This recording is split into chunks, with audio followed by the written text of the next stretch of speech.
আপনার ইউটিউব চ্যানেলটা আপনি হারিয়ে ফেলতে পারেন এবং কি মনিটাইজেশন পর্যন্ত চলে যেতে পারে।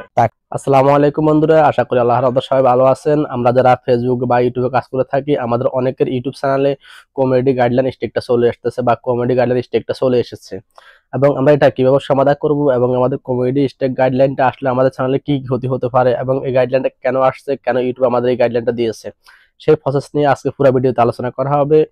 মূল কাজ যাওয়ার আগে আপনাদের কাছে ছোট্ট একটা রিকোয়েস্ট, আমার চ্যানেল যদি নতুন দর্শক হয়ে থাকেন চ্যানেলটি সাবস্ক্রাইব করে অবশ্যই পাশে থাকবেন। আমাকে আমার এক ভাই মেসেঞ্জারে আমাকে মেসেজ করে বললো যে ভাই আমি তো আজ 10 থেকে 12 দিন ভিডিও আপলোড করতে পারি না, এখন কি করব, দেখেন আমরা এটার মধ্যে কি হয়েছে। তখন আমি বলতাম আমাকে পুরোপুরি একটা স্ক্রিনশট করে পাঠাও। স্ক্রিনশট করে আমাকে যখন পাঠাচ্ছে তখন আমি দেখতে পেলাম যে ভিডিও আপলোড করার মাঝে সেখানে লেখা আছে 2 ম্যাচ স্টেক, এবং 2 ম্যাচ স্টেক এটার কেন আসছে, এবং সে আরেকটা আমাকে স্ক্রিনশট করে পাঠাইছে যে ভিডিও আপলোড করার সময় আরেকটা যে কমেডি গার্লের একটা স্টেক দেখাচ্ছে।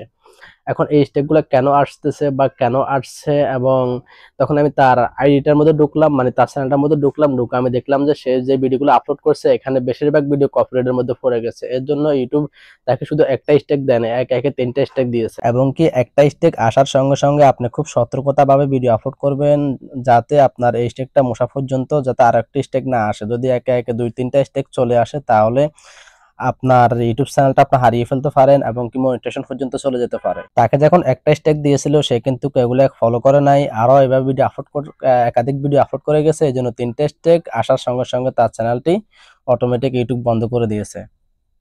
এবং এখানে কিন্তু তাকে স্পষ্ট বলে দিয়েছে যে তার স্টেকটা কেন আসছে, যে ইউর কন্টেন্ট মানে যে কন্টেন্ট অন্যের কন্টেন্ট আপলোড করছে এই জন্য তার স্টেকটা চলে আসছে। এবং এই যে গাইডলাইন স্টেকটা কয়দিন থাকবে সেটাও কিন্তু এখানে লিখে দিয়েছে, 5 দিন থাকবে, মানে আরো 5 দিন থাকবে। সে 10 দিন ভিডিও আপলোড করতে পারে নাই, সেই সময় আমাকে কিন্তু জানিয়েছে, তার মানে 15 দিনের জন্য তার চ্যানেলটা বন্ধ করে দেওয়া হয়েছে, আরো 5 দিন তার চ্যানেলটা বন্ধ থাকবে।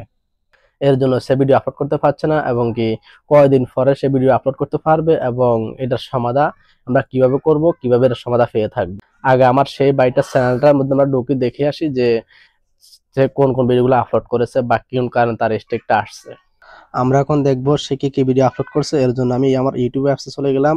ইউটিউব অ্যাপসে গিয়ে তার চ্যানেলটা আমি খুঁজে বের করতেছি। আমি এখন তার চ্যানেলটা ওপেন করে নিয়েছি। এখানে 260টি সাবস্ক্রাইব রয়েছে 73টা ভিডিও আপলোড করার মাঝে। এবং আমি যদি তার ভিডিওগুলো একটু ফেলাই করে দেখি, যে আমি তার ভিডিওগুলো একটু ফেলাই করে দেখতেছি।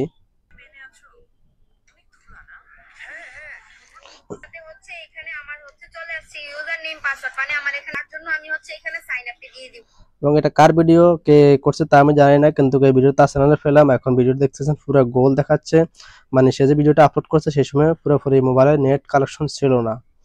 এবং কি আরেকটা ভিডিও ফেলাই করে দেখতেছি, এই ভিডিওটা একটু ফেলাই করে দেখাই। তাহলে আরেকটা সিস্টেম করব, আপনারা থাম্বনেল সেট করবেন এরকম এরকম থাম্বনেল সেট করবেন কিভাবে কমান্ড সহ। মোটামুটি এই ভিডিওগুলো ঠিক আছে। এই ভিডিওগুলোর কারণে তার কোনো স্টেক আসে নাই। আমরা তার শর্ট ভিডিওগুলো দেখতেছি।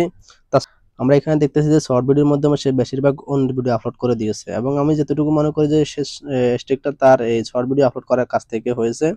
তাহলে কি আমরা আমাদের চ্যানেলে অন্যের ভিডিও আপলোড করতে পারবো না? হ্যাঁ, আমরা অন্যের ভিডিও আমাদের চ্যানেলে আপলোড করতে পারবো। কতটুকু আপলোড করতে পারবো, কিভাবে আপলোড করতে পারবো, এখানে ইউটিউব কিছু গাইডলাইন দিয়েছে। এবং অনেকে বলতেছে যে 10 সেকেন্ড আপলোড করতে পারবে, 15 সেকেন্ড আপলোড করতে পারবে, কেউ কেউ বলতেছে 20 সেকেন্ড আপলোড করতে পারবে। এরকম ইউটিউবে কোনো গাইডলাইন পাওয়া যায় নাই। কিন্তু ইউটিউবে অন্যের ভিডিও আপলোড করার জন্য ইউটিউব নিজে থেকে কিছু গাইডলাইন দিয়েছে। আমরা সেই গাইডলাইনটা চলুন দেখে আসি। অন্য ভিডিও আপলোড করার জন্য কি কি গাইডলাইন রয়েছে এটার জন্য আমি আমার গুগল অ্যাপসটি ওপেন করে নিলাম। গুগল অ্যাপসটি ওপেন করার পর এখানে সার্চ বক্সে লিখবো ইউটিউব পলিসি বাংলা। আমি এখানে ইউটিউব পলিসি বাংলা লিখে সার্চ করতেছি। করার মাধ্যমে যে আমাদের এখানে যেটা আসছে ইউটিউব চ্যানেল মনিটাইজেশন, এখানে নীতি ইউটিউব, আমি এখানে ক্লিক করলাম। এবং আমার এখানে ইউটিউব যে গাইডলাইনটা রয়েছে পুরো গাইডলাইনটা আবার এখানে ওপেন হয়ে গেছে। এখন আমরা একদম নিচের দিকে যাব, একটু নিচের দিকে যাচ্ছি। নিচের দিকে যাওয়ার পর আমরা এখানে এই যে আমাদের প্রোগ্রাম নীতি মেনে চলা, আমি এখানে ক্লিক করলাম। এখানে ক্লিক করার পর আমি আরো একটু নিচের দিকে যাব, যে নিচের দিকে যাচ্ছি। আপনারা এভাবে খুঁজে বের করতে পারবেন।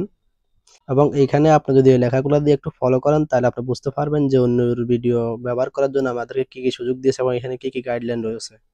এখানে বলেছে অন্য কোনো ক্রিয়েটর এডিটিং করা ফুটেজ যেখানে আপনি অল্প ও দারাজ্য যোগ করেছেন, এবং এখানে বলতেছে যে আপনি যদি অন্য কোনো ক্রিয়েটর মানে অন্য কোনো ইউটিউবের থেকে ভিডিও নিয়ে আপনার চ্যানেলে আপলোড করেন এবং আপনি কিছু হালকা কিছু এডিটিং করে আপলোড করে দেন, তাতে কিন্তু হবে না। এখানে আপনি যে পুরোপুরি এডিটিং করতে হবে এবং সাথে আপনার ভয়েস এবং নিজের ফেস সহকারে অ্যাড করতে হবে, তাহলে আপনি অন্যের ভিডিও আপলোড করতে পারবেন। এবং এখানে শর্ট এ রিমিক্স কন্টেন্ট কিভাবে আপনি আপলোড করবেন, কিভাবে এডিটিং করবেন, এই বিষয়ে এখানে আরো অনেক কিছু বলে দিয়েছে। চাইলে আপনি এগুলো পড়ে নিতে পারবেন এবং আপনিও আপনার চ্যানেলে সেম এভাবেই গুগল থেকে গাইডলাইনটা বের করে পড়তে পারবেন। আজকে ভিডিওটি কেমন লাগলো আশা করি সবাই কমেন্টে অবশ্যই জানাবেন। আর আমার চ্যানেল নতুন দর্শক হয়ে থাকলে চ্যানেলে সাবস্ক্রাইব করে অবশ্যই পাশে থাকবেন। সবাই ভালো থাকবেন, সুস্থ থাকবেন। খোদা হাফেজ। আসসালামু আলাইকুম।